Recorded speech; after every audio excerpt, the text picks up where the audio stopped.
Tell me when. Ramses. Bob should be here any minute. We're live? All right. Ladies and gentlemen, welcome to Halftime Hacks, everybody. Clap it up. Woohoo! Oh, my God. Thousands of people here once again. The biggest hit on the internet on YouTube. Right, Ramses?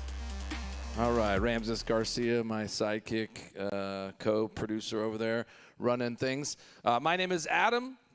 I am by myself right now because Bob is stuck in traffic. I have Bob Hansen coming back for the second time here on Halftime Hacks. We are a live podcast on YouTube, which is a combination, an open mic portion where you get 3 minutes, similar to a little show called Kill Tony. We're not as mean. We give some feedback, some pointers. We book people from that show. We've given guest sets. We've given paid spots from our open mic on Sunday, as well as guest and paid spots.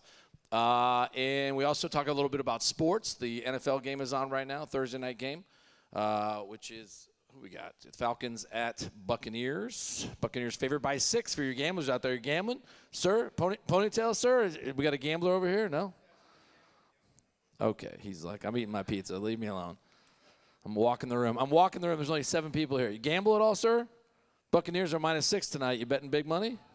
Good call. Cowboys. There we go. Cowboys fan. So anyway, that game is on. We talk a little sports. Although Bob, who's coming here, Bob is not a big sports guy. Bob was a professional wrestler, like a minor league professional wrestler for years. So we'll ask Bob a little bit about that, if he considers that a sport or not. Bob's great. He's the best, but not a big sports guy. And then we also talk about comedy. Oftentimes we talk about, how they started, when they started, first gigs, worst gigs, best gigs, what they're doing now, just tips and pointers to do things to help your career, especially some of you guys starting off.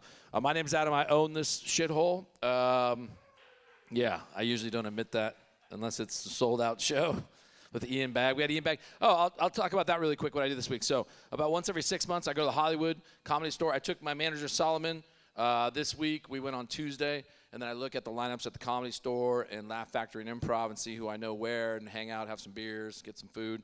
And Ian Bagg, who is a regular here, one of the biggest comedians in the world, happened to be doing the Laugh Factory. So we went there first, got on the list. Arsenio Hall went on before Ian, which was amazing because Arsenio was hilarious. I've never seen his stand-up, I think, besides his talk show. He was really funny. He did like 15 minutes. We were laughing the whole time. Did you hear the story, RJ? I was in L.A. at the Laugh Factory, seeing Ian Bagg. So Arsenio went on before Ian Bagg, and he was hilarious, dude. He did like 15 minutes. He was great, dude. We were dying laughing. It was a great lineup. Ian, actually, I went up before he went on. I'm like, hey, dude. He goes, I got to follow Arsenio? I said, yeah. I said, he did pretty good. And Ian destroyed the room. I mean, absolutely does crowd work, destroyed for 15 minutes as well. And then Nikki Glazer went up. She actually had her phone out. She's practicing. She's hosting the Golden Globes. So she was running her material, literally giving the speech as if she was doing she had some good, if she's going to say some of these jokes, they're going to definitely shock people. There'll be some shocked, some articles written about it the next day if she's really going to do some of the jokes she did. So she was pretty good. So we bounced out of there about 9:30, went over to the Comedy Store. A lot of San Diego comics. Cameron, what's Cameron's last name again? Cameron Frost, door guy there. There's a few door guys here. Guam Felix is still up there. Guam started in San Diego a long time, probably before I started comedy. So a bunch of door guys there. We popped Tim Dillon was in the main room. We watched Tim Dillon for a little bit. We went over to see Eric Griffin, who's a regular here. We saw Eric there. We went and watched Eric. Who else, Solly? Who did we see at the Comedy Store? Bobby Lee was there. San Diego Comics started at the Comedy Store. Santino, yep. I opened for Santino twice in Pacific Beach. Josh Nelson shows. Yeah, Tim Dillon, we watched him for a little bit. So a lot of big names on Tuesday night. You want to go up to the Comedy Store in Hollywood and see some really big names for like, I don't know what you pay there because I don't pay. But it's, but it's like $15. You can kind of bounce room to room. If you act like you own the place, you can bounce room to room. We went to the roast battle for a while upstairs. Roast battle was terrible though, right, Sally? The roast battle was not good this time. It was good. Ladies, you're going to urinate out of your penis? Bob's here, guys. He's going to go urinate out of his penis real quick. Bob, that's the best place to urinate out of if you're going to do it. Anything else is painful, buddy. Watch that table. I heard that. Ran into the table. So anyway, it was a fun trip. We went for a short 24 hours, but handed some cards out. Kirk Fox. I've been trying to get Kirk Fox to come to the club for years. We have a running joke now. I just like look at him and tell him I'm stalking him because he's like, I'll do your club when I feel like. And he's actually went to UCSD. He goes, I'm from San Diego. I said, well, then you should come back. He goes, I'll think about it. Then he just dodges me. Who else do we see? Fahim Anwar. I've been trying to get Fahim for a while. Saw him again, gave him a card again, told him to hit me up, told him we just had Brian Callen and his buddies have been here, Neil Brennan, all those guys. So we go network there, have a few beers, have fun, and try to get some more big names to come down from LA. So Bob will be here in a minute. You know what? We're going to start off. I know a couple of you guys got shows to do, so I'll tell you who's up first for now and who's on deck, and that way you'll know what's up. Coming first will be, that sounds weird, coming first will be Jen Lee. She always comes first. RJ liked that one. And then, let's see. I'm like looking at that name. What is this one? Shank? Is there a Shank here? Is that a stage name? Is that? Oh, okay. I was like, wow, we got fucking stage names. So we're gonna go Jen Lee first, and then RJ on deck. Once Bob gets out here, then we'll go through. Then we'll probably go Shank because that just drew my attention right there. So he'll be third once Bob. Bob, did you pee out of your penis? Did it burn? Did it burn? Red, white, and blue. Red, white, and blue urine. Ladies and gentlemen, give it up for my pal, Bob Hansen, everybody. Bob Hansen. Jesus Christ. You all right? He's fucking Chevy Chase over here. He's Chevy Chase. It did scare me, though, because we don't have insurance. We had to cancel that shit. Times are tight, Bob. You know what I'm saying? Welcome. You want a drink, water, soda? What do you want? Pizza? I wouldn't mind some water. Well, we don't have any of that, so sorry. Ramses, can you get Bob a bottle of water maybe or something? Right. Or No, nothing. Yep. Or tell him. Is that thing working? I can't tell anymore. There, it's working. With All the right, Bob tariffs. is here. Yay. Bob, so you just told all these people your fucking business? What? That who's wheeling and dealing and schmealing and schmoozing and networking, moving. Well, I was just saying I go to L.A. once every 6 months to kind of hand out cards and have fun. I took Solly this time. Solly's never been up there, so we sort of did like a laugh you factory. just told them all your business. They know what you're doing now. Well, you left me by myself because your traffic that you were so stuck in. I had to sit here and come up with something to say. I did my best. And I have a partner? softball game. I know Jen's going to give me shit about wearing these slides again on stage, but I have a softball game at 6:20, so I'm actually bouncing out of here. Ramses is taking over at 6 because I have a softball game right here. So far out. Yeah. But, yeah, I did go to the Comedy Store. I saw some of our friends. Cameron Frost was working at the store. Who else do we see? I saw Guam Felix. Remember Guam? Yes. Guam's still there. He was up in the roast battle. So what happened to everybody who came to when we were at the store? When did we go? When were you there? Tuesday we went up to Hollywood. I brought Solly with me.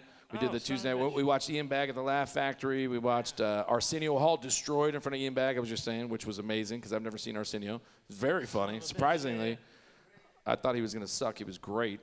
Nikki Glazer ran her Golden Globe. She's hosting the Golden Globes this week, next week. Very blonde. She ran her jokes there and all that, so it was fun.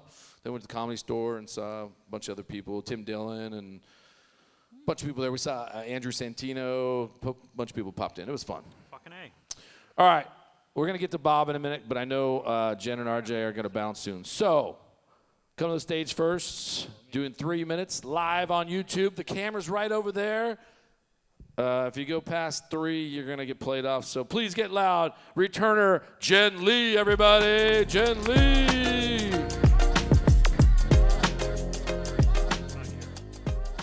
Hi. How are you guys? So I went on a date the other day. They told me I dress like a substitute teacher. Okay, you guys aren't into it. All right. So I'm technically bisexual, but for the past 10 years or so, I rounded up to lesbian when ugly men were hitting on me. So, ooh, tough room. Too many ugly men to make that joke. Sorry, I shouldn't look right at you when I say that well. That's so rude. But, lately I've been actually doing something very weird for me. I've been talking to a man. So, I don't know. Sometimes you just want that homegrown artisanal dildo, you know? Will knows what I'm talking about. So, traditionally, I've gone the store-bought route, but I don't know, I'll try your homemade version. I'll still eat it even if it comes out a little wonky.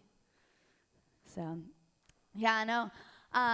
We had to have a conversation, me and this guy, about the fact that, he's black. He said, how's your family going to feel about this? I was like, ooh, my conservative Mormon family is actually going to be so happy I'm talking to a man. So they've been fasting and praying for years. So they're appreciative. But, but it's tough for him. Like, it's a thing. Like, some of his friends have been teasing him. They've been questioning his blackness. Funny, no one's been questioning my whiteness. Maybe it's because I dress like a substitute teacher. So, he's black. I grew up Mormon. We call it super soaking. Yeah. It's fun. I'm introducing him to scissoring and strap-ons. Oh, Jesus. He's introduced me to washcloths. None of the white people will make eye contact with me anymore. Yeah, it's been fun. New relationship energy. I told him, babe, I'm so excited to cook for you. He said, nah. Yeah, I dropped him off at the barber shop. He made me drop him off around the corner. Is that a bad sign? Actually, I've told this joke so many times, he's been shamed into, he told me last time he went to the barber shop, he was like, I told him I'm dating a white girl. And I was like, wow, really? He said, yeah, I went mayo. I'm like, babe, please do not ever tell anyone that ever again. I put him through a lot. It's rough, but, I told him if he didn't want me to be crazy, on our first date, he shouldn't have licked my butthole. That's the switch, okay? And now he's stuck with me, right? You do not have to put a ring on my finger when you put your tongue on my ring. So, all right, my name's Jen Lee. Thanks. All right, one more time for Jen Lee, everybody. With their licked butthole at the end. That was awesome. That was a great ending. I loved it. Jen's been here before. How long have you been doing comedy again? Just over a year. Just over a year. I love it. Yeah. Bob, Yeah, would you like to chime in with anything to start with? I don't have a ton. I've seen Jen before. I like her. Great confidence and a couple. I like the barbershop joke. What are we doing? I don't know. Whatever you want to say. Yeah, I don't know. I did this once before, didn't I? Yeah, you did. Did you already forget? It's only like 6 weeks Yeah, ago. no, it's been I got Anything concussions. good, bad, recommendations, whatever. Yeah, Or nothing I at don't know. all. You can pass if you want. I don't want to pass. That's kind of lazy. That's kind of just. I like when you called back the substitute thing at the, you started it, blah blah blah. Yeah. Black guy, I'm white, something something, lesbian, I don't know, and then a substitute teacher. That's always fun. Makes it all. Tells the people that you're prepared. Usually there's someone in the room that has a teacher fetish, and it gets a weird laugh. So. Yeah, you got some of you new folk. You have very horny sets. Everyone's got some kind of butthole licking activity going on, and everyone's. It I wasn't listen me. to new It was folk. RJ. What happened? Wait, Sorry. it wasn't you? I thought RJ did the licking, no? Yeah, no, I did not Who the lick fuck is any RJ? buttholes, is what I'm saying. No, I Not- know that. not I'm yet, just saying. not yet. You I'm just just met saying Bob the act now. is involved. It's like, I don't know. It's like I listen to like open mics and new bar shows, and everyone's got every fluid and hole and is being like, what do you fucking people do all day? Doesn't anyone go to work? Like, You're I don't pure. understand. Bob's Ah. very pure. He's a religious boy. I don't understand the world. I'm sorry. That's all right. It's not your fault. Yeah. You just need to get your butthole licked, Bob. and you'll be Apparently. on board, yeah. Talk to RJ. So I'm 45. I'm afraid to get it even examined. I liked the barbershop joke, or the super soaking joke I liked. Did you say mayo when he said, did he say He mayo? said he told his barber I went mayo. Okay, so I think that's a better joke. It was hard. You kind of said it a little whatever, or maybe I didn't Okay. hear it. But if you said it a little more clearly, like you emphasized the mayo part. Okay. He told him he went mayo or something. Yeah. Then it would be. I think we would get a better laugh because it's kind of funny. Mayo's a funny word, right, Bob? Mayo funny. Yes. Thank you, Bob. Thank you. I had to get confirmation. But I thought it was pretty good. I thought it was great. I always think good confidence, some good jokes in there. Add some more tags and anything else, Bob? No. All right, give it up for Jen Lee, everybody. Jen Lee. Thank you. Have fun at your show. Might as well announce it now. Every week is hard to get comics and whatever. We're probably going to do this like every other week. I got to talk to Ramses. So if now on the website and social media, we'll put, no show, or football only, but no halftime hacks. And plus our regulars that come every week, it'll give them like another, couple weeks to write new bits or whatever, maybe more time to do stuff. Plus every Thursday is a pain in the ass for me too, because I got a fucking regular job. I got to run this place. I got all kinds of shit. So we'll figure it out and probably not do it next week, but we'll probably do it the following Thursday, and I'll put it on the website and on the social media. All right, come to the stage next, Bob. Are you okay with that, Bob? I'm good. All right. Come to the stage next. We've known him for years down at the certain comedy club down in San Diego. I think he's going down there. Please get loud for R.J. Haynes, everybody. R.J. Haynes.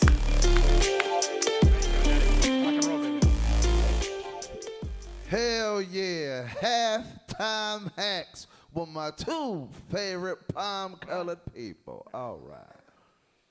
It's my palm-colored players. You feel me? Halftime hacks. Give it up for Special Needs Crocodile Dundee. Thank you for joining us. He's just staring into oblivion when the last comic was up. He was like, uh-huh. All right.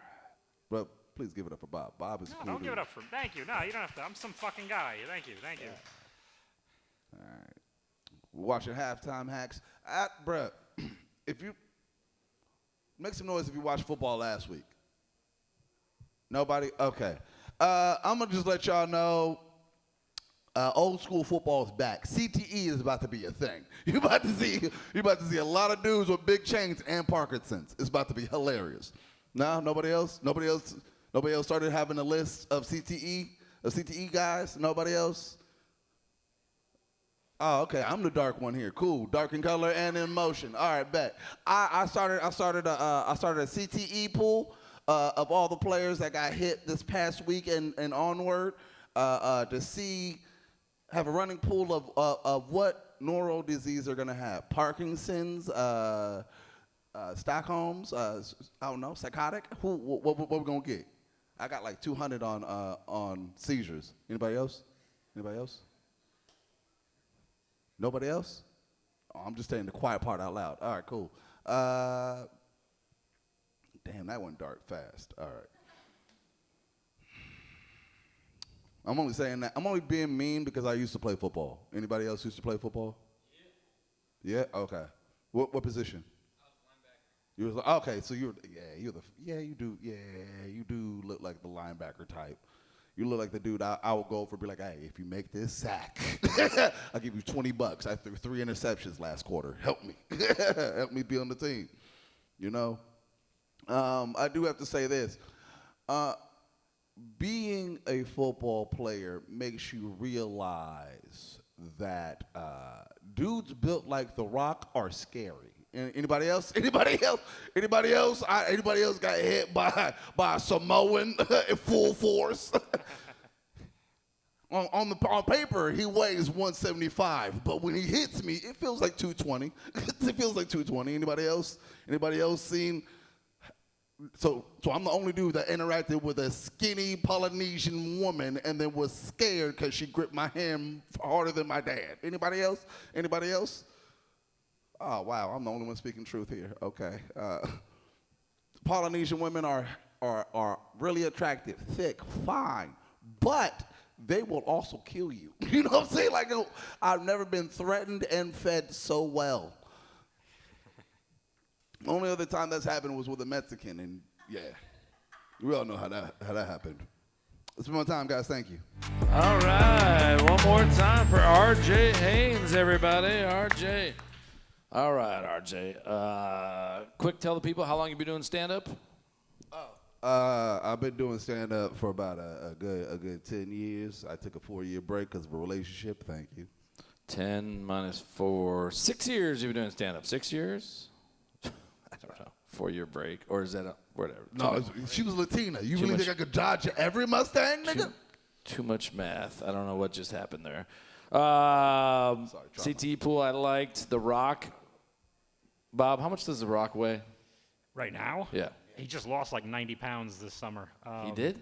Yeah, and he looks. This one's tough because I used to I'm name dropping. I used to work for his family. It's a whole I'm paying the price for that today. But yeah, let me think. I don't know. When The Rock's at his buffest, he's Well, he got to be said like 280. 175 for a Samoan, and I was like, wait, I was a little confused. That's why I had to ask He's half Samoan. the wrestler. But, So he's half. yeah. All right. Oh, okay, my bad. All right, skip he's that. looking thin, Bob, he's off the any gas. advice, RJ? Any good, bad, other? You know what? If I'm doing it for real, what I would For real. what I would do is mention you played football and you've been hit before you goof on like CTE and stuff. So now they're on your side. So now they're like, oh, okay, he can say it because X, Y, Z. So Good point. so you don't have to you don't have to start yourself in a hole to dig out of. You just fucking go. Good point. And also, it's 3 minutes. God damn it, man! Hurry up. Tell your first joke quickly. It's 3 minutes. Make it all these seconds count. Just hurry up. Yeah. Do the get fucking to the meat. business, man. Get to the meat. You're Yep. relaxed. You're relaxed. You're comfortable. I don't know what kind of relationship makes you take 4 years off. How does that even work? I shouldn't have asked that. I was terrible. This is gonna be a thing. You're hitting a nerve, Bob. You're hitting a nerve. I'm hitting a nerve. Huh?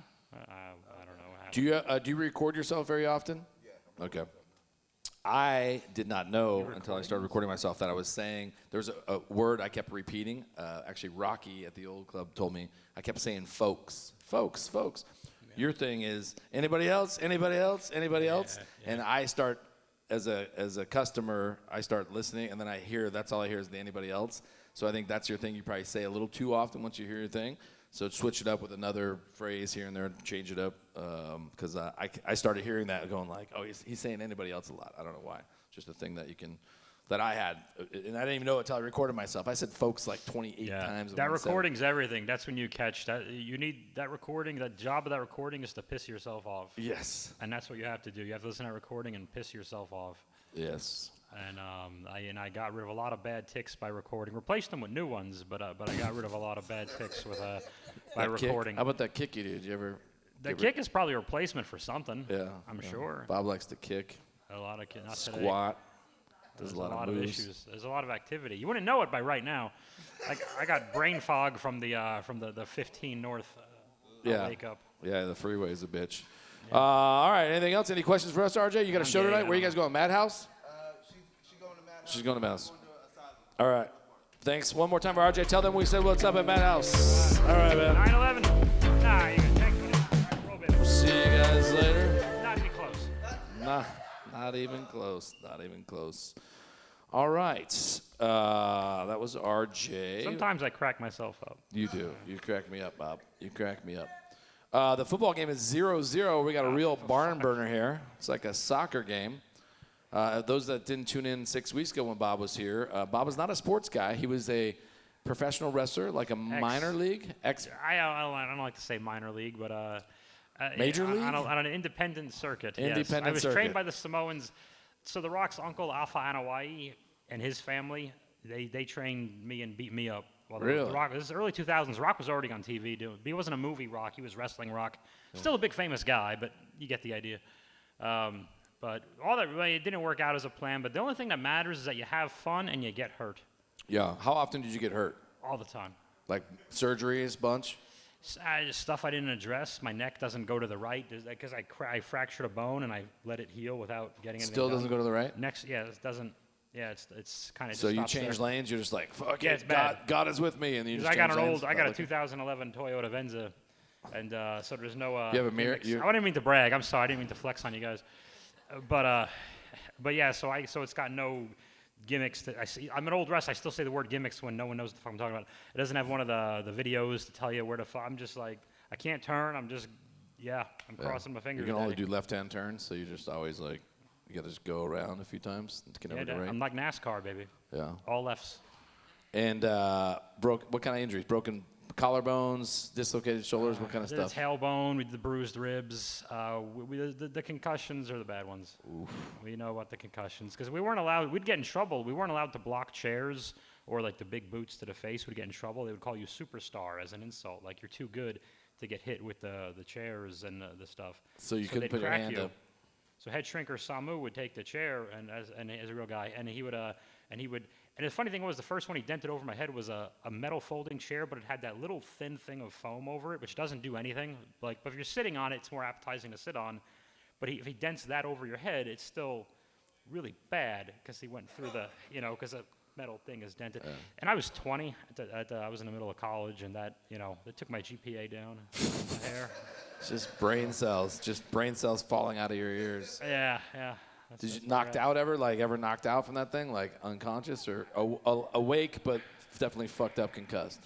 I was doing a reverse head scissors where you throw your crotch into a dude's face, LOL. Oh, that sounds And you jump good. up, so you post off his shoulders, and you jump up, and I forgot the guy was shorter than I was, and then I became shorter at the end of it.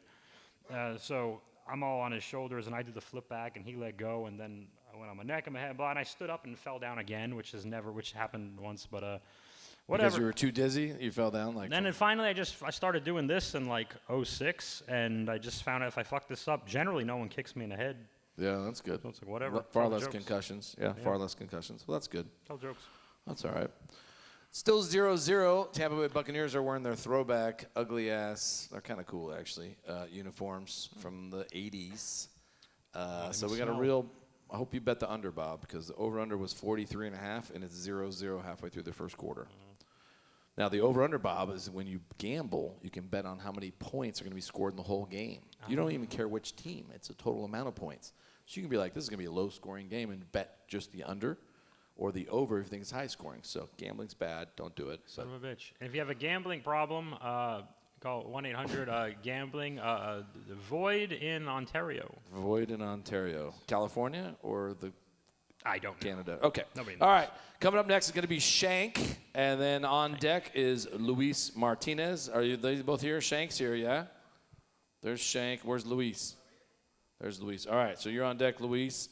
And then I got to go to a softball game at 6 o'clock. Oh, I got plenty of time. Plenty of time. All right. Ramses, we're ready to go? You don't have anything you want me to announce to the crowd? How about Happy Dad? We're trying to get Happy Dad to sponsor us. I told them to check it out. Last week they sent me the jersey. There's kind of a Raiders jersey that has Death Row. It's not Raiders, but Raiders colors.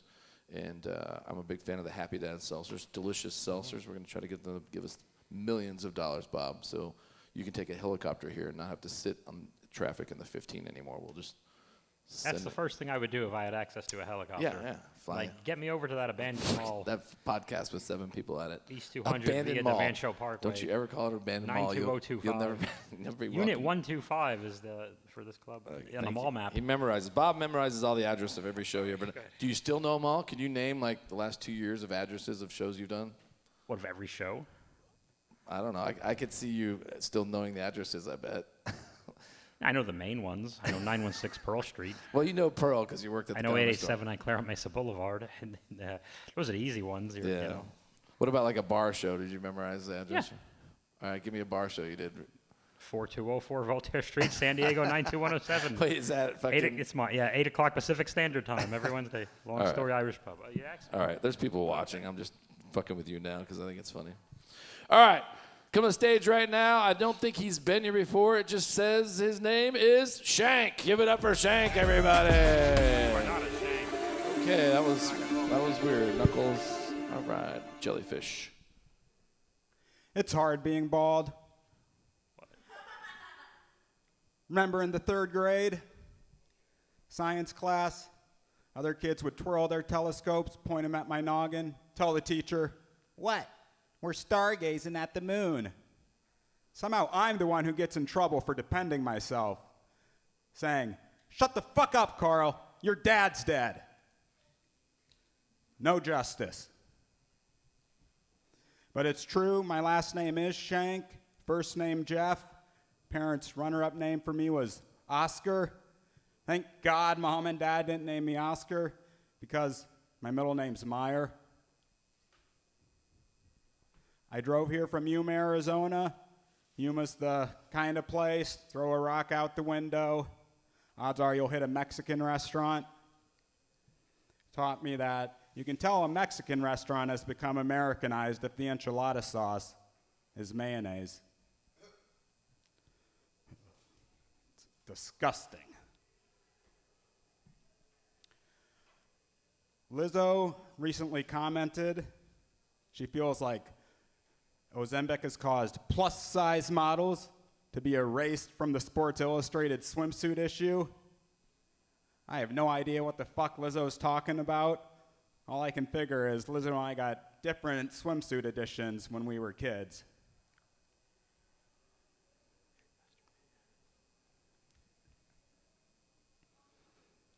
At the cafe earlier today, was talking to a cheerful old granny.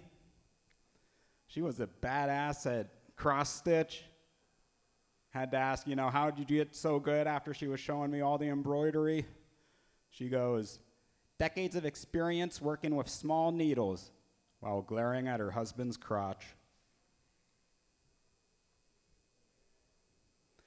Went kayaking in La Jolla on the bay earlier. It was an excursion, just me and a bunch of 70 to 80-year-olds. Trip was canceled shortly in due to inclement weather.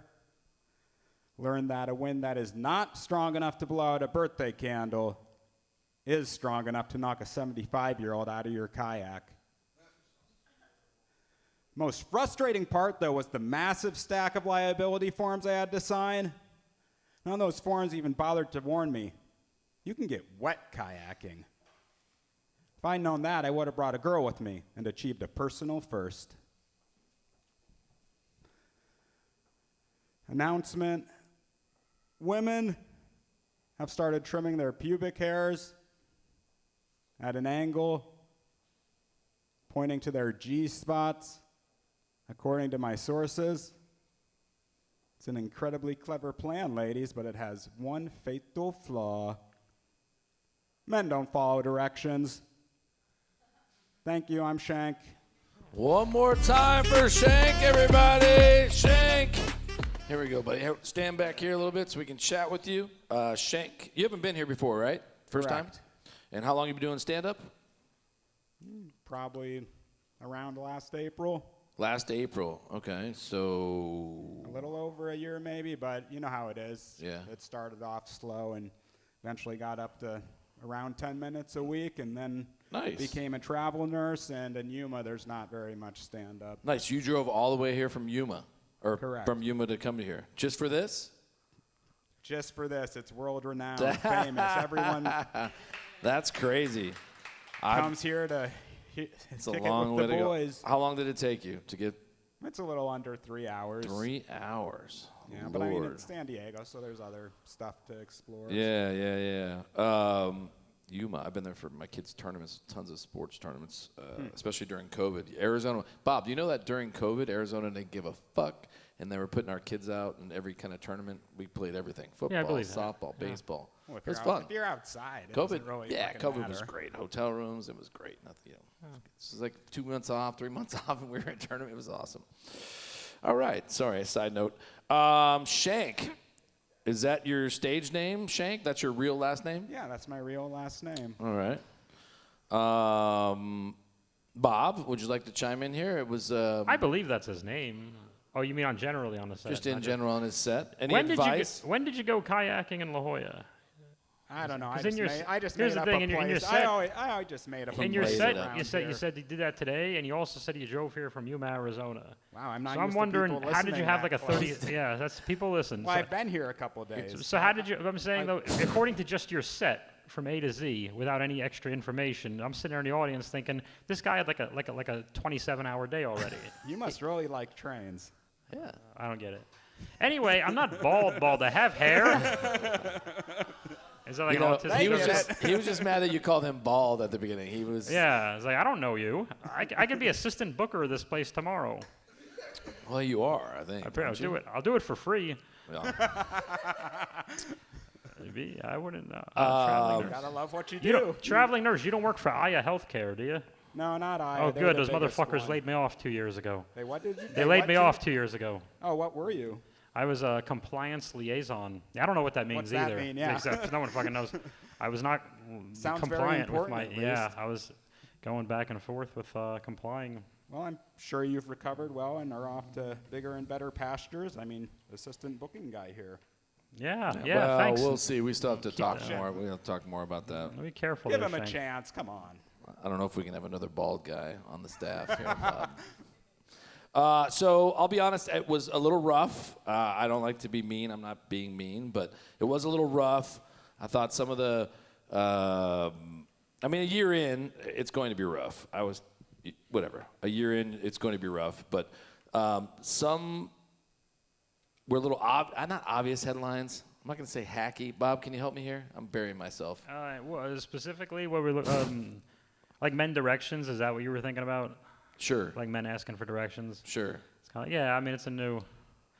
You can make two arguments. That's the thing. You can make two arguments to that. At one point, you could say, people have made men asking directions jokes for X number of decades. On the other hand, you could say, it was to cap off something on a totally different topic, blah, blah. I don't know. We could fight all day about it. It's one of those things. Yeah, I would say that, having a different twist on that topic would be good. I think that Bob made a good point. If you're going to do a joke that's kind of like that, I would say having a different viewpoint or different punchline or a different twist. Mayonnaise got brought up again. We've brought up mayonnaise twice tonight. That's pretty amazing for Grand Comedy It's like Club. we're putting on a Mayo I think Clinic we got up a here. challenge tonight. Did you get We that got joke? a theme for the night. That was a good joke. That was a good Mayo joke I just made. Thank you. Like the small needles. My point I was trying to make at the small needles and looking at the crotch, it was just kind of like, no one's going to laugh at that. It was sort of like I don't even want to say hacky, Bob. Again, I'm not trying to be mean. I'm just saying it was like, it's just not a well-written joke. I missed the needles. I don't know. I'm not good at being mean, Bob. I'm trying not to be mean. But I would change that, make it more creative rather than small needles, make it more creative that it's a small dick joke still, but a little bit different somehow where it's not as direct correlation, I guess, just spelling it out for people. I don't know. That's it. Bob, unless you got something else? Nah. All right, one more time for Shank, everybody. Give it up Shank's first time, only a year in. Only a year in. I try to make a point to make it more positive. And Kill Tony's very mean to people. And you know who, you haven't been here since Taryn was here. Taryn was very funny. He was mean to somebody. And I thought it was hilarious. But it was actually proper criticism, too, what he said. But I'm not a very good at mean person. You Neither look am like I. a villain in a fucking movie with that hat. And I'm the nicest guy in fucking San Diego in I this know. comedy scene. No one believes it. And it takes time, but then they go, that guy's not so bad. Yeah, it's true. That's Agreed. what I want to be remembered as, Adam. Not so bad. I agree. Well, I know you, though, but I'm going to need you to be a lot more mean on gotta this be more mean? show, so you play the villain. You all right? see why that's okay for you. You're in a gatekeeping position. Me, I have to get along with everyone. They're all going to be around for a few years. No, I need to be friendly with them more than you do. Thank you very much. There we go. You got a fan already. But Look at RJ. I need them on my side more than you do. They're going to be nice to you regardless for the next few years. Yeah, well. You see how this all works? It's a commercial. No, it's not. All right. We got Luis coming up next. On deck after Luis is Will Hartz, just for the fact that he wrote not his middle name on there. Good job, Will. 0-0 in the game still, Bob. Bob, why do you hate football? I don't hate football. I just don't understand the characters and why they're mad at one another. The characters? Yeah. Thank you, Jen. They got a fat guy in the backfield. Look at number 50. They put a fat guy in the backfield. You just on the body goal line. shamed them. And you said you had trouble being mean. You just body shamed that motherfucker. Touchdown. They just put the fat guy in the backfield. They scored. Why don't you just call him Porker or something like that? Like, hey, Tubbs. Porker, Pugs. They put him in the background. Goodness Backfield. gracious. He's got more rolls than a bakery, that motherfucker. Look at him go. 7-0 Buccaneers up on the Falcons. All right, come to the stage next. Bob, I don't need you to be a lot more mean now. Okay. All right, I'm a little tired. Fuck you! There you go. I don't know who I said that to. And then on deck is Will Hart. Please get loud for Luis Martinez. Fuck you, Luis! I'm sorry, Luis. I'm already sorry. Hello. Thank you. It's good to be here. We got my partner with the boots, the jeans, the cowboy hat. He's killed a few gays with his Ford truck. We got my partner over here drinking some Happy Dads, even though he's lost his kids. I'm just kidding. I'm sorry, I'm a little nervous to be up here. I'm feeling short. I'm feeling nervous. I'm feeling trans. I'm not sure. It's been a while since I've done stand-up. because I'm a piece of shit. But I'm ready to get back in it, ready to try to master the craft, stay in the shadows. I'm kind of like a pedophile that just got out of jail. Anyway, speaking of pedophiles, what is the deal with these pedophiles? You got vegans who eat tofu, people who don't eat meat, they eat fish. You're telling me we can't sign these pedophiles up for a midget dating app? It might not be your dish, but it's still a tiny clam.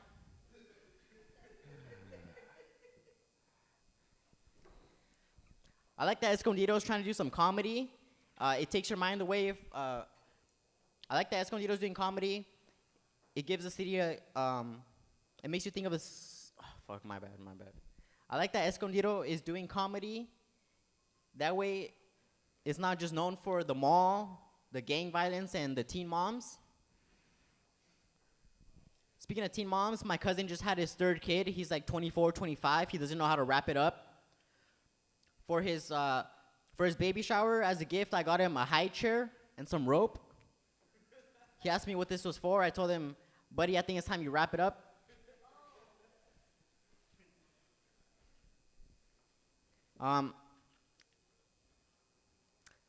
Where's my black friend? I thought he was really funny. He kind of reminded me of like a mix of Bill Cosby and J.B. Smooth from Curb.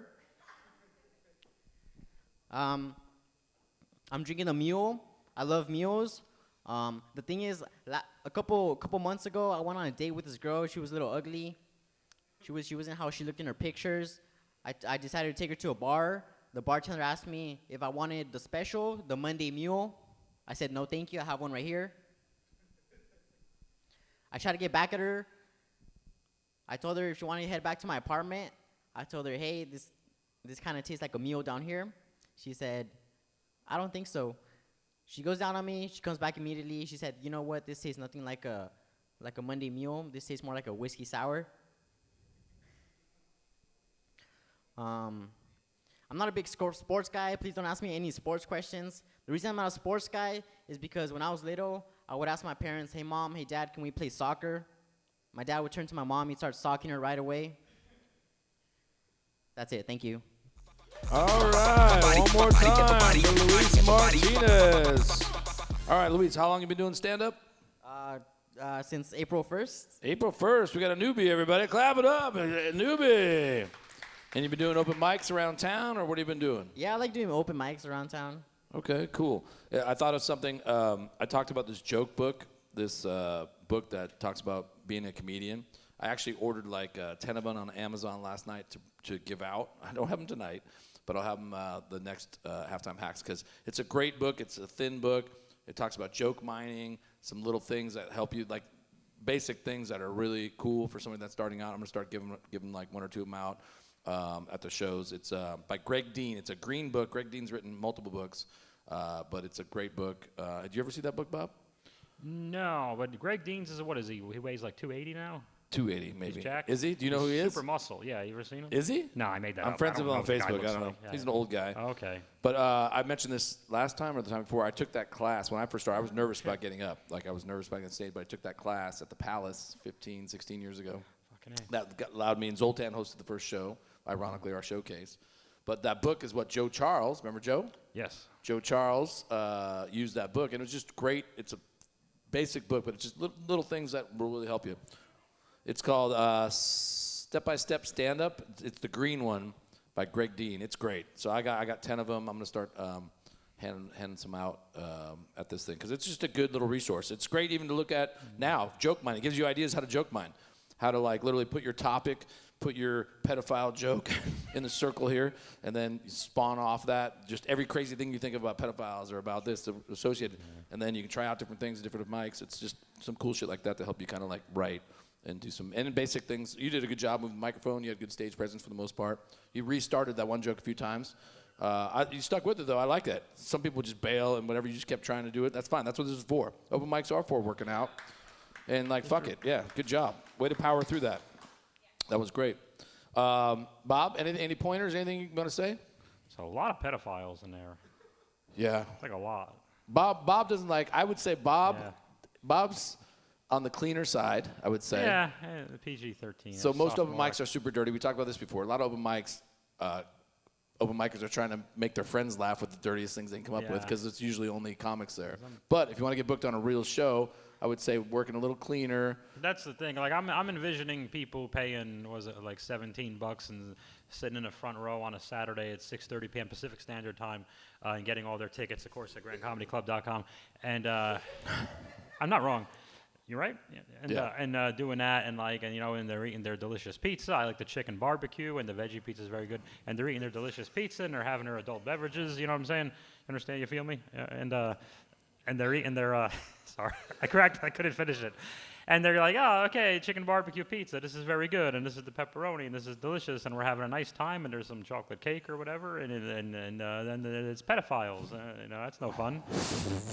True. That'll ruin the mood. But pretty normal for open mic stuff. I mean, Yeah, no, I did my New York time. I mean, I get it. I'm glad you stuck with the thing that started with Escondido.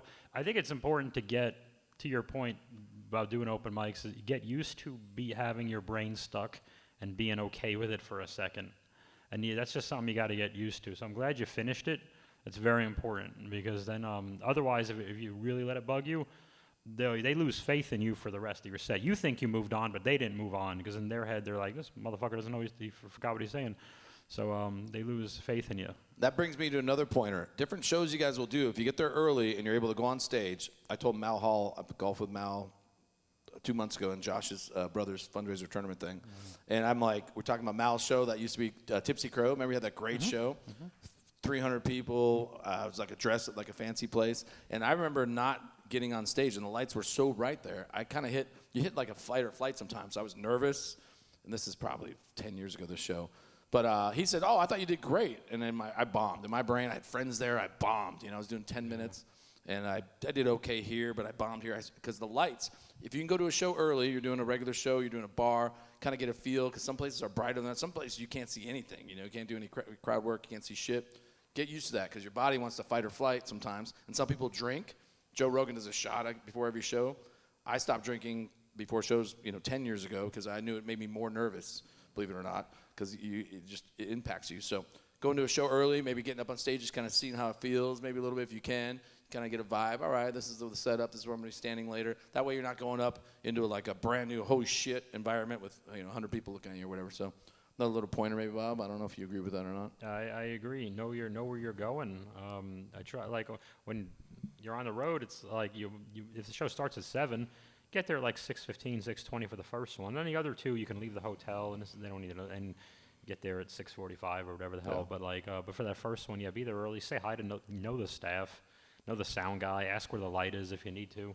Nowadays, and thankfully, you're one of the few in town who does the clock. I'm rambling off. I'm sorry, but I love the clocks. They're my favorite goddamn thing in the world. Because the thing is, I know the lights are more old school, the regular, blah, blah, blah. But here's the problem with those: human error.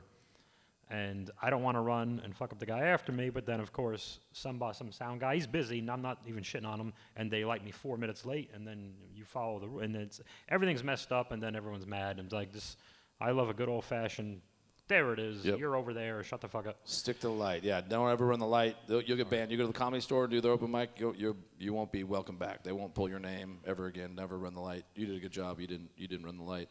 All right, one more time for Luis Martinez, everybody. Sorry, rambled off. Luis Martinez. Will's coming up next, then Elim, and then Randy after that. Quick story before I go, because Ramses is going to take over. Is Gavin still here? All right. Rams is going to take over. I got a softball. I got a double header tonight. Double header softball. Are you on the team? Out. I'm old. Yeah, dude. It's my team. It's a grand comedy. We still have our old jerseys from the 55-yard line bar, which is. So you play competitively? It's a over 30 men's league. I'm 50 something. Son of a bitch. Yeah, no, I got to stretch out, or I'm going to. Our combined age is almost 100. It's a lot, dude. It's a lot. I'm tired all the time. I wanted to tell you that before you did athletic activity. I wanted to remind you. I wasn't going to tell this story, but you just mentioned the light thing, the whatever. This happened last weekend. This happened last weekend. We had sold out. Who do we have? Brian Callen was here last weekend. First time Brian Callen was Very here. tall. From the Hangover movies. And the host gets here. I won't mention any names, but the host is here. He checks in. The traffic was really bad last Friday. He gets here. I said, we're going to start about 10 minutes late. He goes, okay, cool. I'm going to go change. I said, okay. So 6:30 to 6:40, we close the curtains. We go to start the show, and I go, ladies and gentlemen, get off your host. Blah, blah, blah. It's a guy you know. I won't mention his name. And nothing. I mean, it's like 1,000, 2,000. I'm looking around from the DJ booth, and then the customers are all looking around, and I'm like, fuck. And I didn't plan on going on stage, right? Those are long seconds. I haven't been up in probably 3 months. I got some new stuff I want to work on and host when I want to, or do guest sets and work out my shit. So I'm like, fuck. I came up, hey, everybody. I don't know where, and I kept saying this guy's name. I ended up doing like 8 minutes it felt great because I was literally no plan, some crowd work, talking to people, birthdays, this and that. But he was gone. Gone. Yeah, dude. You would be like, he's never working in this town again. He's a nice guy, though. So then I see him come in. I do like maybe 10 minutes, and then I come off. He goes, you said you were going to start in 10. I said, yeah, dude. And I looked. It's 6:55 when he came up. I said, 6:55. You just walked in 1 minute ago. And he goes, sorry. I said, well, just go up next, take over hosting, and do like 6 minutes or whatever. Okay. So it was never happened in this club, the old club on Grand, the old club I used to own, all the bar shows I've ever done. Has never happened to me, ever. I told him this, too. I didn't want to be mean, but I was like, bro, you're the host. You got to fucking be here and be ready. And get everyone's intros. You do all your work, and you would have killed him, Bob. You would have flexed him. I would have lost my shit, honestly. Yeah, like, yeah.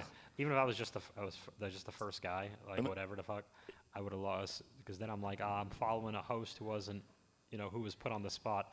Because then the opener has to go, I have to rehost this in a weird way without me making it obvious.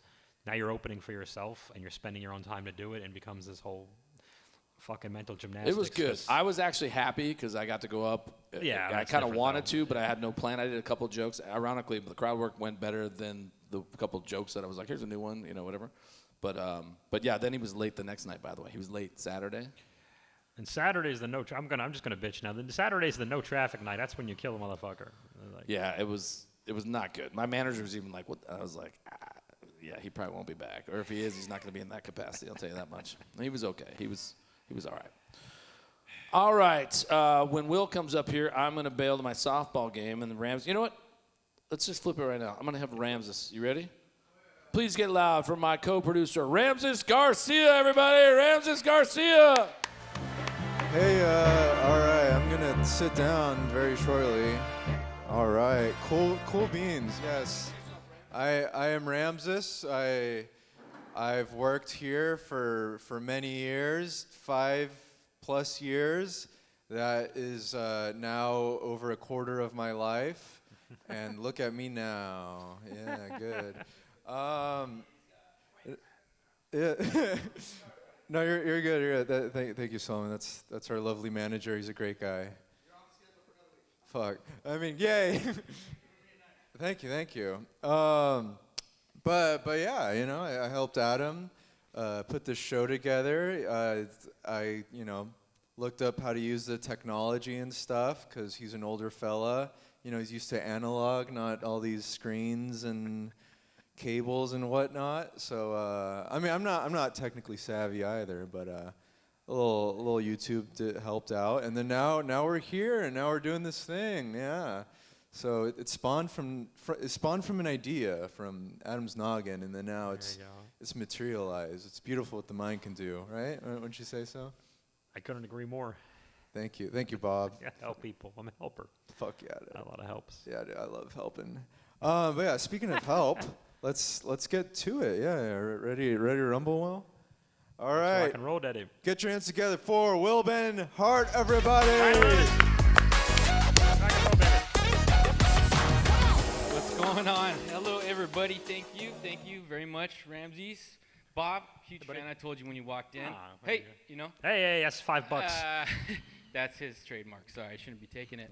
I just want to talk a little bit about some things that kind of get me going. I'm normally like a passive individual, right? I'm not looking for a fight or anything, but there's a couple of things that really get me active, right? In driving, certain instances in driving really get me going. Now, one instance when I'm driving, when pedestrians think they have the fucking ability and the right to give the right of way to motor vehicles.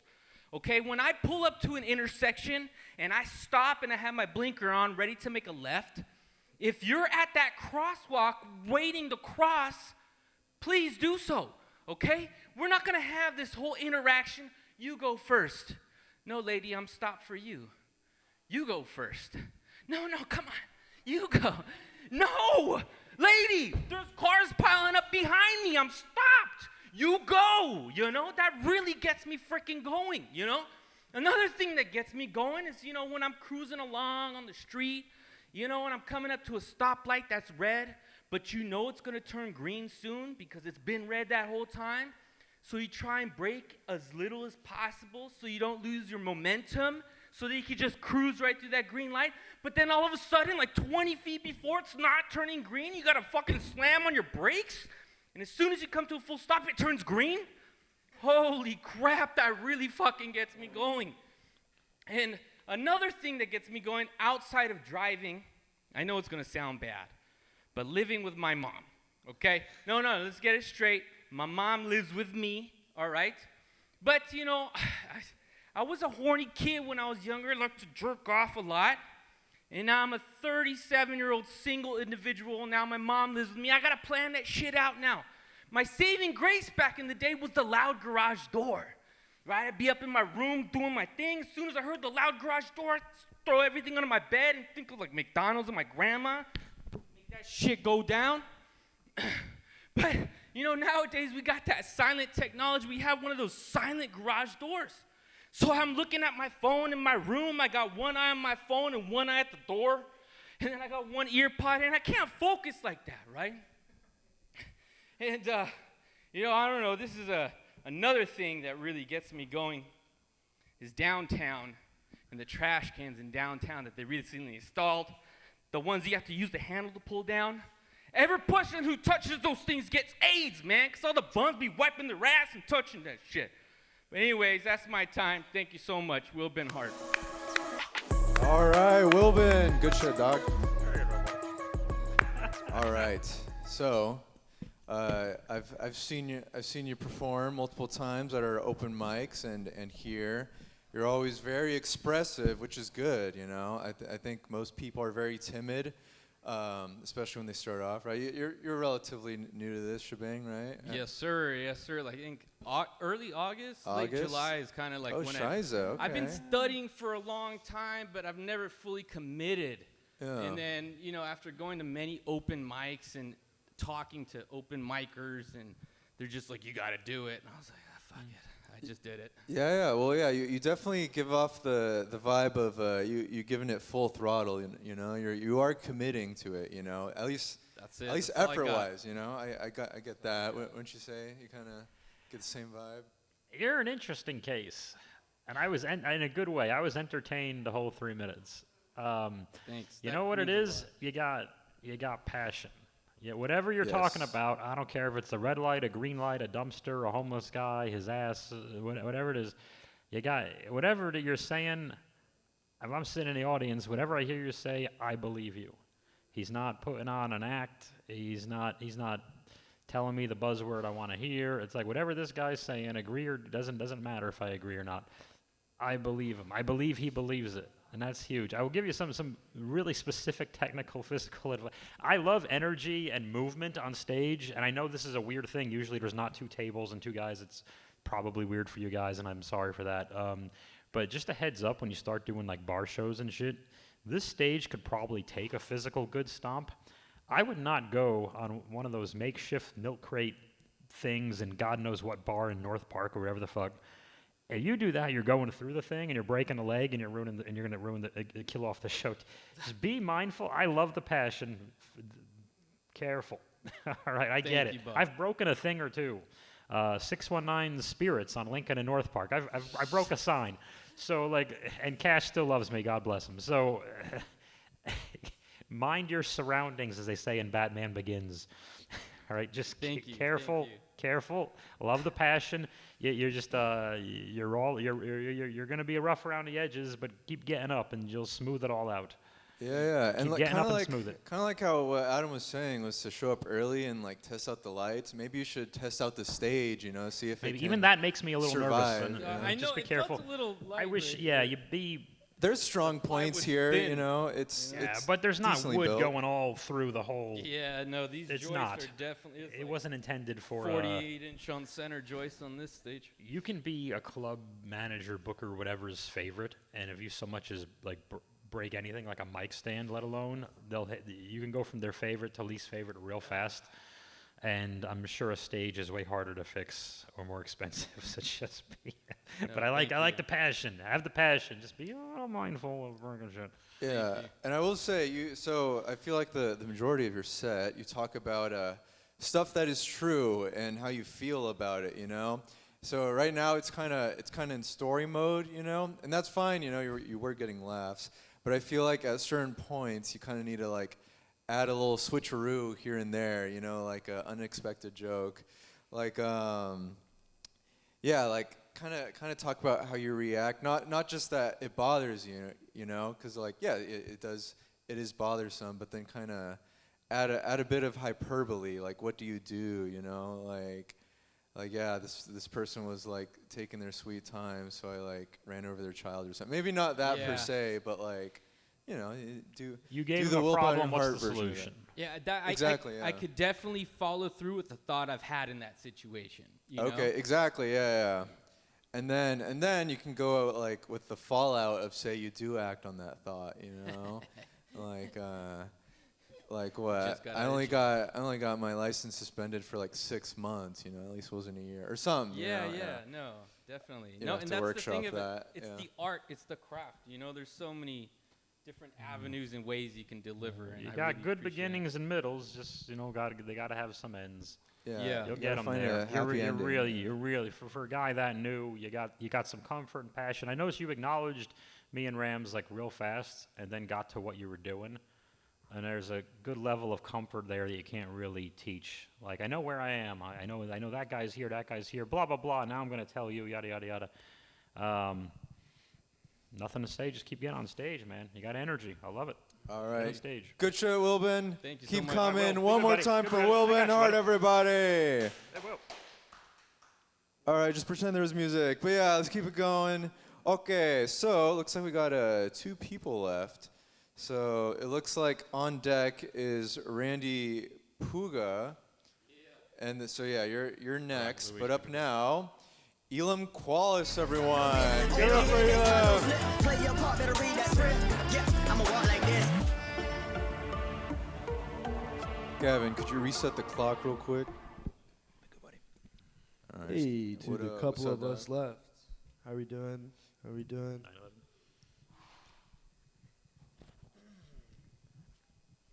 Did anyone get their Spotify Wrapped this year? Yeah. No? Apple Music user? I got my Spotify Wrapped. It said my listening age was 66. It's because I had more minutes listened to podcasts than I did listening to music. Yeah. So my Spotify Wrapped was sponsored by BetterHelp. Traffic was bad coming here. Yeah, I hit it too. I was looking at my phone. I was looking down and it said 15 minutes, and I'm just locked in grid traffic. It just pissed me off. I check again. It still says 15 minutes.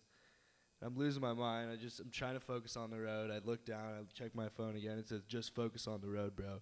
Totally took out the ETA. Yeah, we got to do something about that. I saw this truck in traffic. It was like an old 1998 Tacoma, maroon, chip paint. There was so many palm fronds on it. They were covering the license plate and dragging on the freeway behind it. Looked like Queen of Sheba on Palm Sunday. And like over all these palm fronds, there's like a really loose fitting burlap sack with one rope tying it down through the middle, holding it in about as well as a G-string holds a BBL in. And I'm just looking at this fucking ridiculous truck, and I'm thinking, how could you make it any easier for ICE? There's a lot of trucks, and I feel like I see a certain type of truck on the highway, and I can tell what race a person's driving. But there are some trucks I see, and they're making preventative measures to work against ICE. You ever see Mexican guys put like their area code on the back of their truck? They'll put like a big 619, a big 760. That's a smart play. You'll never see like a +52. It's Mexico. That's Mexico's area code. Did you guys know chess has a women's division? I know. I thought it was gonna be like the NFL. You know, women know better than to try. No, I don't think there's some kind of gap in mental processing capacity. I think there's a difference in how you play the game. Like when I play chess, anytime I'm playing with a girl, I get to the end of the game, and I go check, and she just grabs her purse and goes to the bathroom. I don't think I'll ever finish a game of chess with a girl. And then she comes back from the bathroom and she just wipes everything off the board. And I could never figure it out, but I think it's because it looks like a kitchen floor. Thanks, folks. One more time for Elam. All right. So, this was, I don't think I've heard these particular jokes before, and No, these are all new. yeah. It's I like the chess one where she leaves when you say check. That's a good little play on words. I feel like the truck one, I don't know if I just don't drive enough or I'm just not observant. I think it's a little too inside baseball for me, you know. I did as I was doing that joke, I kind of realized I was doing a bad job saying it, but I'm just trying to bring out like how different a Mexican work truck is from every other work you see on the road. Oh, okay, gotcha. Well, like, if that's the case, then like you feel like it's an explaining problem. Maybe because it's a work truck, so they're trying to like advertise to you. You know, they're giving you their deets. You know, maybe like you can compare it to like how there's those strip club trucks that kind of advertise. The cheetah trucks. Yeah. So yeah, something like that. Maybe you could go down that road. You know, and. Trying to you think can pay them in ones too. Exactly. There you go. Yeah. So yeah, I think that one needs a little work, but yeah, you said it's newer, so it is what it is. What do you think, Bob? You know something, Ram Man? Can I call you Ram Man? Yeah, sure. Yeah. I'm a He-Man fan. It's a compliment. Oh, my dad likes He-Man. Oh fuck yeah. Yeah. Oh God, it makes me feel old. Why would you say that to me? But now I want to hang out with your dad, so it's kind of a whole. Now I got conflicting emotions. Yeah, I think you watched WWF too back in the day. Oh fucking A. Yeah. You guys should kiss. Yeah, we're gonna hang out. It would make us Make gay. out with my dad, please. Right. The punchline is that sometimes folks are homosexuals. I get it. I had original. Only at a comedy open mic could I show up in a cowboy hat and cowboy boots and still look like one of the bigger feminists. Let me just. I'm not a good marketer by any stretch of the imagination. I've been a bad businessman in this. It'll be 20 years in March I've been doing this happy horse shit. Can you believe that? Nice. I've seen it all. God damn it! No, not nice. Look where I am. But I forgot my original point. Yeah, I'm not a great marketing guy, but I do know something. I've seen some audiences. I think the other day I figured out it's 16 states I've performed in. I've been around this country a whole chunk, and the thing about audiences, they're at least half women, if not more. And I know myself as I'm going somewhere with this. I know myself as a dude. If not for this or work or whatever, I don't leave the house much. Unless traditionally, whenever I'm in a relationship, the other half makes me go somewhere. That means maybe you don't necessarily want to be an enemy to tell 60% of the audience how dumb they are in your act. Which just FYI, just future like they're the reason probably we're open. So maybe I don't know. Yeah, I get what you're saying. You know what I'm saying? Like, I don't know. I've calmed down. I think I've gotten nice in my since I moved back here from New York. I've gotten a lot nicer and whatever. Maybe I just got older and more sensitive to stuff as you go by. But I just, in the same sense, I don't know. Just I actually cut the most sexist line out of that joke. Too. Oh, good. Well, that's nice to know. Nice. You can get away with. Any comedian can get away with 90 times more if you have some shots of yourself in there too. Then you can. Then if you can get away with whatever you. I don't like censoring people either. I know it sounds like, but I don't. You can get away with so much more if you take some shots of yourself, and verbally slip on that banana peel. And then, I fucked up this, I fucked up that, I'm not good at this, I'm not blah, blah, blah, blah, blah. And then you take a shot at someone else that's not nearly as, when you're also Charlie Brown missing Lucy's football. Your dad would get that reference. I bet he would, yes. But I think, he's right. Definitely, make yourself kind of the dumbass first. And because you've established yourself as the quote-unquote dumbass, this is why you perceive things this way. Establish that line of, logic, Yeah. I've gotten that a couple times here for sure. Because I come, and I got 3 minutes, so I'm just going to That is true, what yes. I got, in queue. But if I had a longer set or a bigger set, I'd probably start with something silly, something that's going to show that I'm telling jokes here. But then that said, a lot of my material is pretty polarizing, and I don't have the eloquence to say it without just coming off like a fucking dick. No, yeah, I get you. And it's weird because I've seen a lot of your other stuff, and we're a little younger. No offense, Bob. We're a little younger, and we kind of see the internet social media aspect of it. I've seen your other edgier jokes, and I think they're really funny, and I think they'll work really good online too. But say.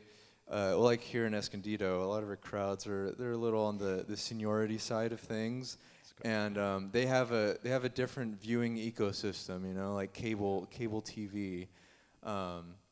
So yeah, it's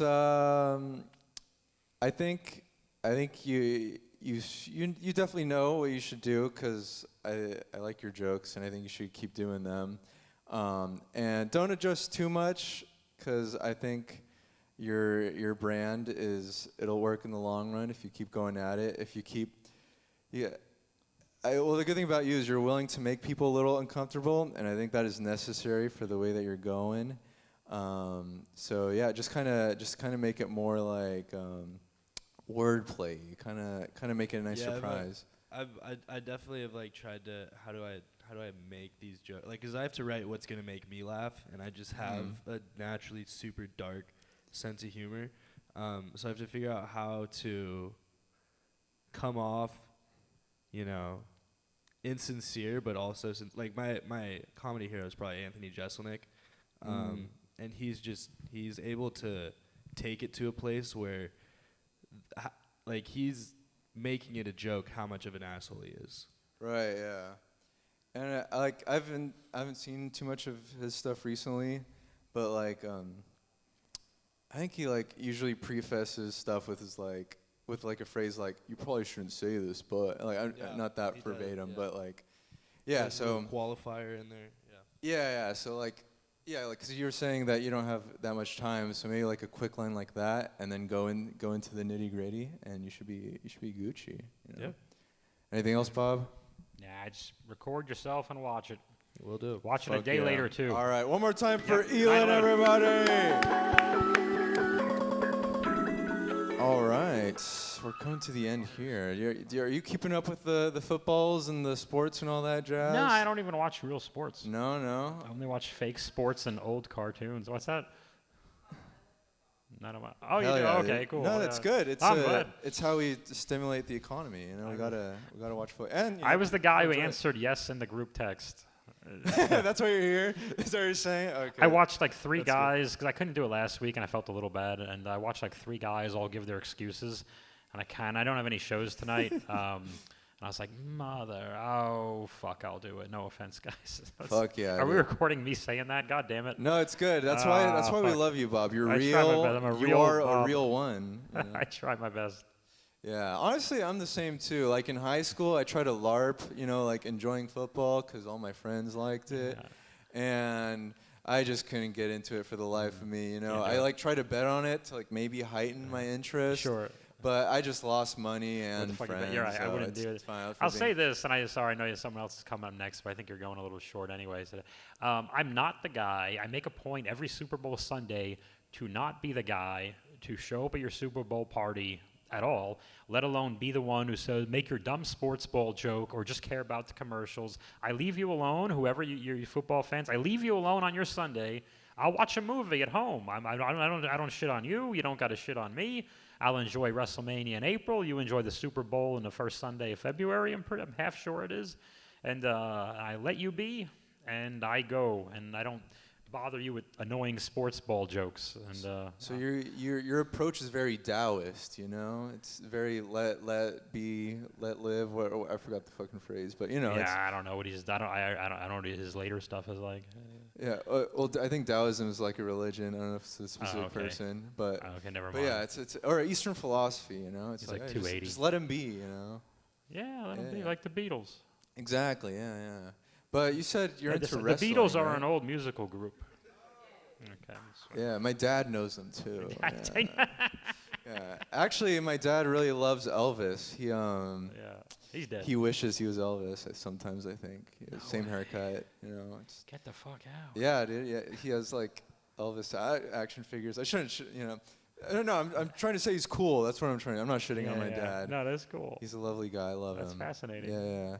But you're mentioning wrestling, and I don't know too much about wrestling either. But I know there was this big show that happened recently, and John Cena was there. Yes, Petco Park. Was, So that's why I remember, because it was in San Diego. I couldn't go. You couldn't go? I was devastated. His second to last match, John Cena's the greatest of all time, and I couldn't go. I had already agreed, a man of my word. I had to line the heads over at Comedy Heights and that Friday and Saturday, and the thing was Saturday, right after Thanksgiving, where the little stats in Normal Heights. I had to do my 30, and since I agreed to it, and I knew Zoltan's people, the guy I opened for, I knew he was going to get free tickets, and I knew it, but we tried to plan this months ahead of time so I could respectfully give enough notice to cancel. But I knew what he was going to do, wait way too long, because they're free for him anyway, and then get the tickets the day before, which I clearly cannot cancel this thing. So now he can go and I can't,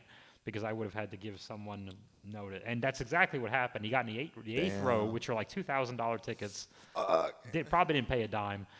And I missed the fun at Petco Park, and I had to not watch it and stay off social media so I could watch it that morning with my Uber Eats IHOP. I had French toast, hash browns, and scrambled eggs with turkey bacon, if you would like to know. It's beautiful. Thank you very much. It's tragic, but it's bittersweet, you know. The syrup was, yeah. But is the Cena man? Do you think he'll come back in? Because what was the big deal about him coming back? Just like it was his last one, or it's his last run. So his last match is Saturday. Okay. Well, the staying weekend's still young. I am unbooked. No one has claimed me yet for Saturday, so I can stay home and watch it, and maybe I will have a Chipotle burrito. Or drop 20 grand and get 8th row tickets again. You know? Anyways, I knew you were into wrestling, and I knew that happened, so I wanted to see if you were there or not. But let's get on to our final comic of the evening, shall we? Yeah. All right, get your hands together for Randy Puga, everybody.